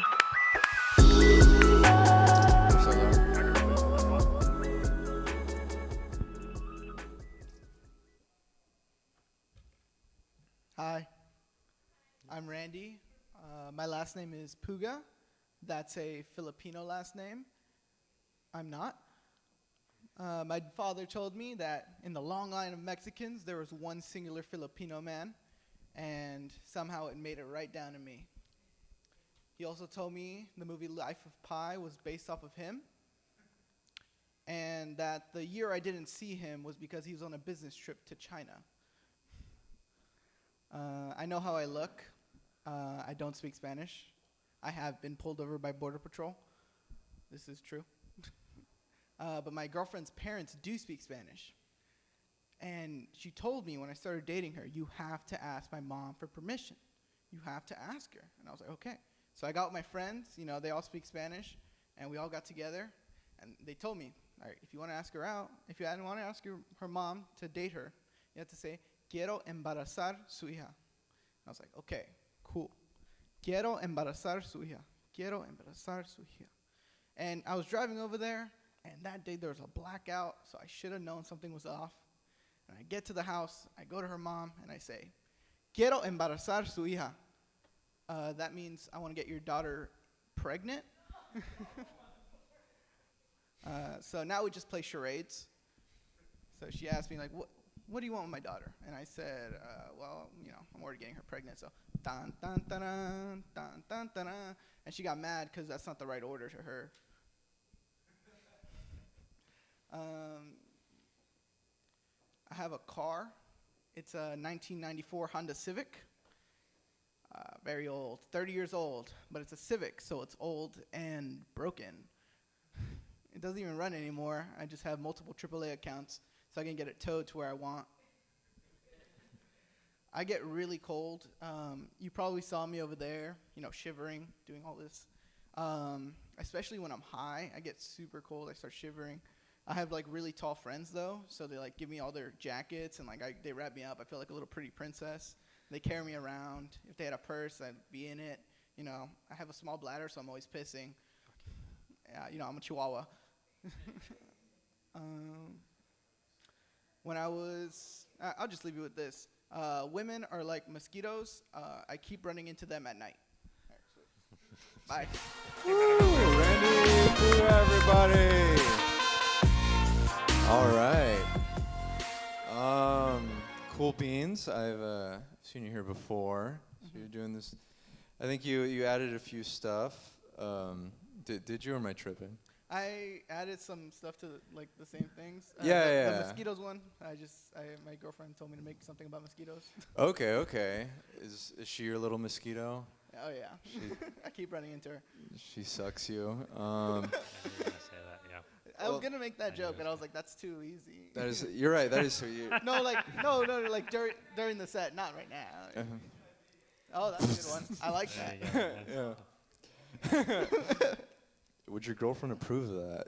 That's the iffy part. Yeah, but you should be like, but it's her HIV or something to kind of tie it. Anyways, my bad. So, yeah, you talked about being a Mexican that doesn't speak Spanish.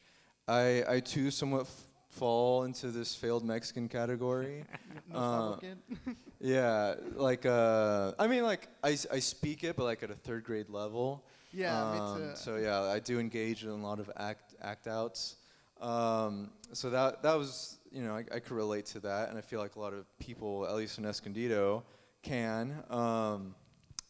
And one little suggestion I have. So when you were talking about your joke where you were getting ready to tell your girlfriend's parents that you're accidentally telling them, I want to get her pregnant, maybe you should kind of build that one up a little bit, talk about how nervous you were, but you're like, but I'm confident because I've been practicing this. I'm going to say it perfectly, and then you say it a little too aggressively, kind of comment on that, and then you have the fallout and the reveal. Go into that. And then also maybe another detail you can go into is maybe describe her parents, Oh, yeah.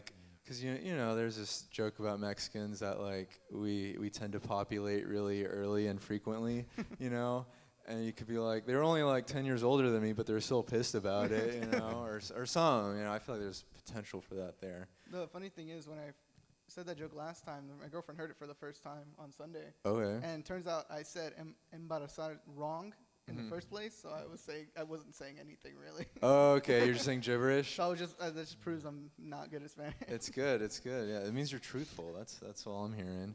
What do you think, Bob? I enjoyed it. I have a couple of things.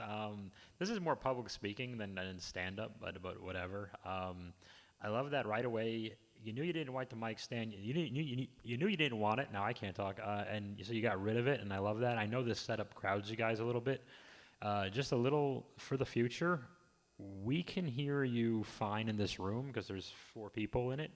But if there's so much as 10, 12, 15, 20 people, you don't, even if you think they're quiet, you don't realize how much of this is all happening.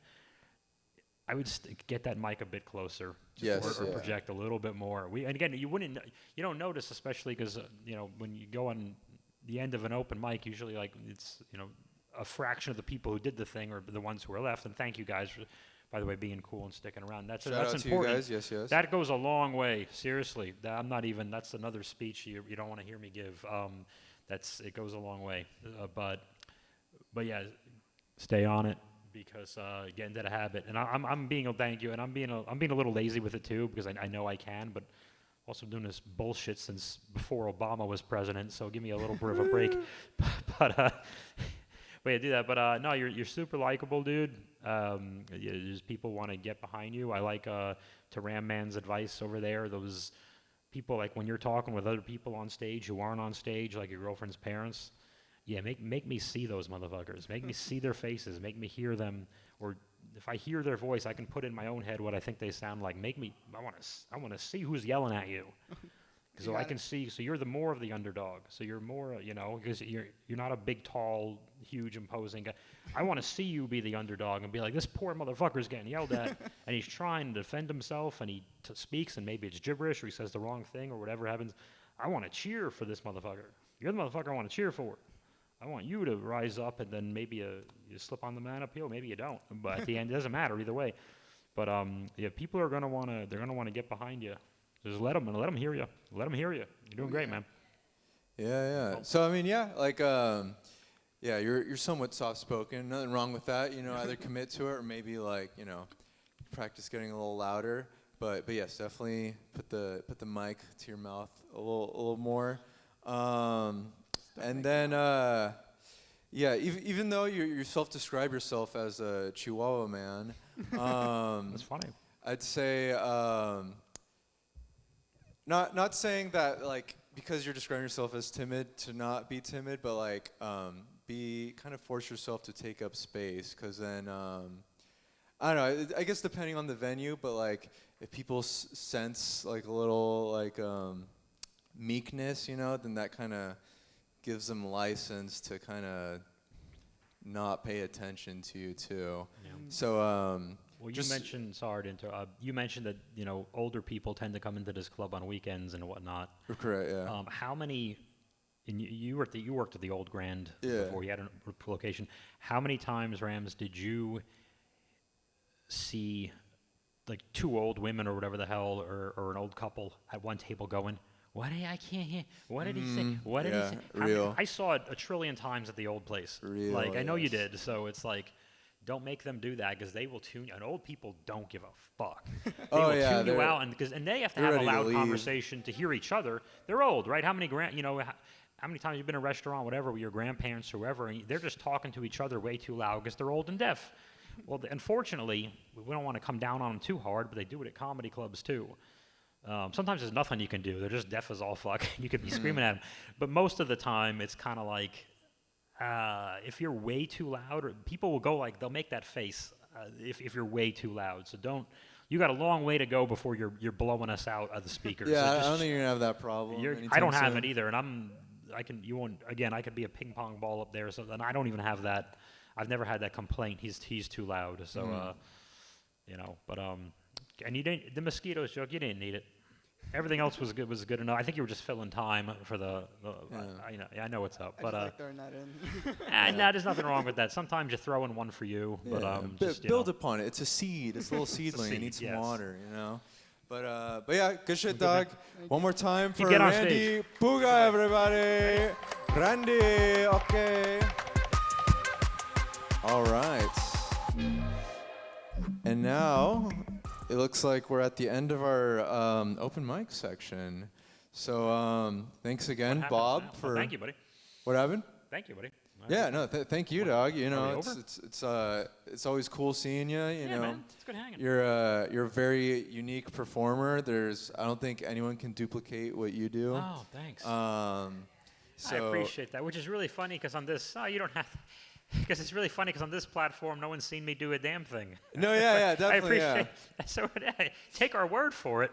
He does stuff. Believe me. It's kind of funny. Like, but like I guess I wanted to ask, like, when you started off, were you kind of a rough caricature of what you are now, or did you kind of like have different phases? First of all, let like me a say Lady this, Gaga, and I don't mind at all. I'll answer whatever you want. I didn't know I was getting interviewed at all, so it's just like you threw me off. No, it's not you. So, no, when I started, good God, I don't even remember anymore. It's pre-Obama. What's that? Yeah. It was before Obama, yeah. Way before Obama, 2 years. No, I think I was standing on like the edge of the stage, not realizing I was probably out of the light like an idiot, out of the spotlight. I mean, and just doing like a lot of stoic, dry one-liners. Like, Okay. because thing is, you got to keep in mind when I started in 06. So Hedberg dies in 05, Mitch Hedberg, and okay. Stephen Wright was still, because we were still kind of running on fumes from those college, I was in college, and in the late 90s Comedy Central specials that were still replaying. We still watched cable. So everybody was, they were one of two things when I started, a Mitch Hedberg clone or a Dane Cook clone. Gotcha. Okay. So it was cool guy yelling nonsense, blah, blah, blah, blah, blah. And I'm not shitting on Dane Cook. I'm saying these are the people imitating him is what I'm saying. And same thing with Hedberg. Everyone's high. Keep in mind, at a weekly bar show in Ocean Beach where the town is already high, so it kind of just all goes together. So you were one of the two. And I 3 or 4 months in, I just blathered this line out of nowhere. The guys in the back laughed, and I just went, "It's not easy being Bob." And they just kind of cracked up. And I thought it was funny, but then I realized subconsciously, like I grew up a Rodney Dangerfield fan, and I didn't realize at the time, not the time, I think he was dead already. He had a book though, and one of his catchphrases was, "It's not easy being me." Like it was like right under "no respect." That was his other line. Oh, I didn't even realize I did it. So once I figured that out, I went, "Oh shit, I can't keep saying that." So I just kind of fucked with it, and I think I was blathering another week or two later when I'm just being the best Bob I can be, and it became this like silly little thing. But I think a lot of the energy that someone did my kicks earlier or whatever. Was that you? It's bad. Yeah, $5. No, I'm not. Don't. But with all this hoopla, it's very pro wrestling once you put it all together. Okay, that happened in gotcha. New York because everyone in New York was so Brooklyn and so sleepy and so humdrum and big beards and glasses and just blah blah blah politics, misery, politics, misery, politics. And I was just like, the ex-wrestler in me is starting to get a little restless, and I'm just like, fuck it, we're shooting the shit, we're chewing the fat, we're jumping off the walls, we're bouncing off the ceiling, and we're going to paint the town red till the cows come home, frozen pigs flying in hell. We study science with giants, we count widgets with midgets, we'll feed the fever, starve the cold, hog the cover, stain the sheets, piss and blood and bleed and piss, we never stop rocking, daddy.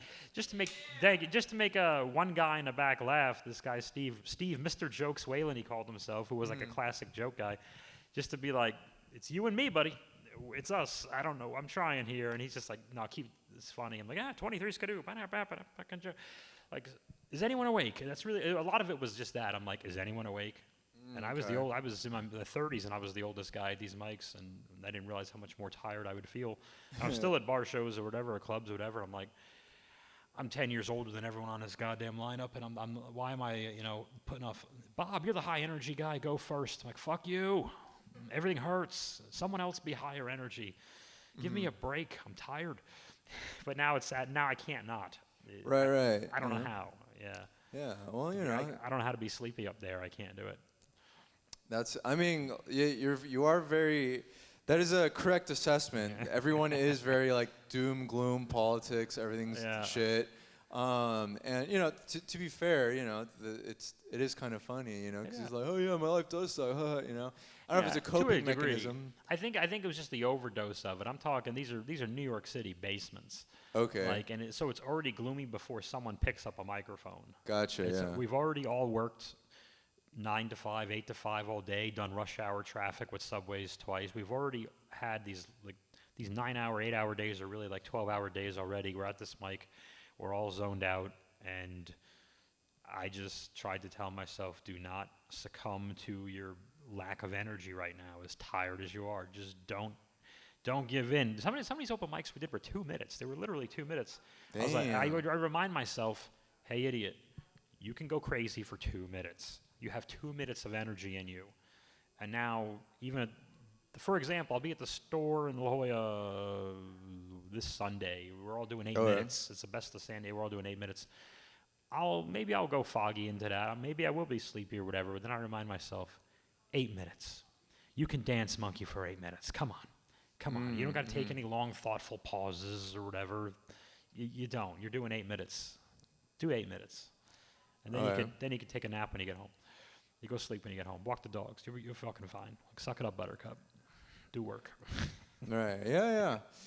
Yeah. It's Cause yeah, you're right. A lot of these people, they kind of like go in and yeah, they'll get high and be like, oh fuck it, you know. Yeah, And, it's a crutch. Don't get me wrong. I did my fair share of that, you know, when I smoked, but it's I don't know. Maybe people just think it's like, oh, it's comedy. I'm supposed to be sloppy and like gross and stuff. A lot of it is what I thought it was let me mention how either how high I am or how this is all new stuff or whatever, and give themselves an excuse to bomb. And maybe this is more New York centered, but I think it carries across to LA and the rest of the country too, is that Patrice O'Neal had to say this thing about the importance of bombing in the mid-2000s on one of those old Opie and Anthony long shows. Right, and everyone took this quote and ran with it into the fucking ground to totally not mean what I think he meant anyway. Because he would go on importance of bombing, so all these guys would repeat importance of bombing. But I think what they lost was that he's not saying bomb all the time and you're doing great, you fucking idiots. He's saying the bombing you should suffer through, and it should eat at you, and maybe even watch it if you taped or whatever, and that should motivate you to have like the best set of your life like the next time. Like the importance of, you have to go through it to appreciate how good the set is, or how good the crowd was, how good the venue was, how good the host was who warmed them up properly and introduced you, how good your buddy was who warmed them up for you. You need the bombing you always need bad to appreciate good in any facet of life. Right. I think that's what he was trying to say, because I did listen to those clips ad nauseum at the time, because I was thinking of moving to New York. I was still living here, my first stint here. So, and I think it just got so bastardized, like, oh, Patrice O'Neal says you got to bomb all the time. No, he's not telling you bomb all the time. You're awesome, idiots. Why would that make any sense? He's telling you, hey, let it light the fire, but it's real, and endure it and suck it up, and you'll deal with it. Definitely. Like, I feel like a lot of people, even myself when I was younger, I was like, oh, someone on the internet that I look up to, and I look up to them maybe not because I like them, but because someone I listen to says they like that Anyways, Yep. that's the phrase, and now that's my personality, and that's how I'm gonna be in the world, because I'm smarter than everyone else. That's the And I feel like we all got to go through those phases too, especially in our development. But it's good not to lose ourselves. Yes, take that little advice, that suggestion that people take as like I have common sets knowledge. that I hate that I don't think went well, and I have different times and just different ways. I go home and go, okay, what were your decisions? What bad decisions did you make? And sometimes, and I try never to blame the audience or this. Once in a blue moon, you can go, listen, that was a bad situation. For some reason, I'm going up 2 hours into a show that shouldn't even be 75 minutes, and they're tired, and you did everything you could to. I like to think I know when I did everything I could and made as many good decisions as possible to salvage whatever I could. And I also like to think I know, man, you got a little cute up top, and you should have shut the fuck up and done your act. You got a little cutesy, or you went a little, okay, you did doing new stuff is good. Did you do that new stuff way too early before you earned their trust? Like, what did you meant well, but what did you do wrong? And that's up to me. That's what those drives home are for. Yeah. I was trying to say that. Used to be them long subway rides. You had a lot of time to think about. Those are the reflection booths. You had an hour or more to think about your 3 minutes. Nice. It was that's why I'm so. Somebody mentioned Jesselnick earlier, super word economy guy, and that's why I'm so short with all my words and so word economy. Oh, the based. economy of words. Yeah, I'm so, and that's. I know some guys are like, oh, Bob, that's how you end up. You work so hard, and then you get like a new minute. It doesn't really seem worth it. Like, yeah, be a story guy. Be a story guy. Well, I mean, I get that point, but at the same time, I don't like. I'm a laughs per minute guy. I like to keep it boom, boom, boom, boom, boom, boom. Right. Yeah. Yeah. And I think the stories are which I have more than you think. Well, that's rather something I'd rather earn towards the end if I can. Yeah. You kind of have to be a old mage at that time. You gotta have some grays going, you know. Like, yeah, we got a little ways to go on all that. Plus, did they pay to see me? And the answer is almost always no. And if they paid to see me, if they bought Bob Hansen tickets, then I could be like, it's story time. Right, like this is where it all began. Yeah, but I don't do. But I open for Zoltan. He'll do 12 or 13 stories in an hour, and they don't want stories from me. Some of them recognize me, but generally I'm some fucking guy. Right. It's 20 minutes of jokes, and by 17, they're even if things are great, they'll be looking at them phones and watches, going, "We like you. We do like you, Bob, but we didn't pay for you. You are the I am the trailers before the feature film." Which is fine, and every year trailers before feature films there's more of them, goddammit. Right, yeah. Is he done? We like you. Is he done yet? Yeah, we're excited about Superman, thank you. We're excited about Batman, thank you. We paid for Spider-Man. Where the fuck is Spider-Man? And you gotta go, Spider-Man's coming, That's what you're doing up there. Mm-hmm. And sometimes, once in a while we'll be like, I don't think they like me that much, and I gotta eat it. And I didn't drive to them things. I flew to the goddamn things. So there's time to you wallow. There's time to wallow. No, yeah, definitely. Okay. Well, I think this is a good time to wrap things up. Thank you all for coming. Thank you. Thank you, Bob. Thank you. And guys. just a reminder, I think this was the last time we're doing this consecutively, so we'll probably do this every other week. So be sure to check the calendar if you're interested in coming back and doing this again. Any final notes to our aspiring comedians, the two that are left here? I will say this. First of all, here's the 3, 4. Thank you guys for actually just letting me listen to my own voice for a minute. I live alone, so and I'm sorry if I became old man. You have a beautiful voice, Bob. Let me tell you. Sorry, guys. Thank you, guys. And no, but staying to the end is over time. Maybe not right away, but over time people will remember that when they needed those two guys sitting there or whatever, that one person over there. And at least I always do. And they go, I remember when so-and-so stayed, basically just because they were nice and I needed them. This is all about us getting along and being connected and networking and that kind of blah, blah, blah, blah, blah. So yes. Yeah, and those times when it's you're appreciated. I appreciate it. Yeah, like those times when you're at a bar show and you only see like 2 people in the crowd, like you shouldn't be like, screw it, I'm not even gonna try. Like, listen for like those nasal sniffles, Yeah. Like, even though it's not like a full-on laugh, it's like, it's their body reacting to the bullshit I'm saying, Whoever stays, or even the few people who showed up, those are always the good guys. Yes. The bad guys are the ones who didn't show up. Exactly. Whoever's in the room is the good. They stayed there, provided they're not doing something insane or super disruptive or whatever. But like generally, yes, everyone who stays, those are the good guys. And you guys were cordial, so I think you're all good. Any show, I thought there were going to be 50 people, and there were 6, and those 6 people are the good guys. So be nice to them, and you could grumble on the way home, waiting at the Wendy's drive-thru if you're really upset about it. But be nice to the people; they're the good guys. Yes. Well, anyways, thank you guys. Gavin, let's play some copyright-free music and get them safe. This has been Halftime Hacks. I think someone's winning the football game. But yeah, toodles.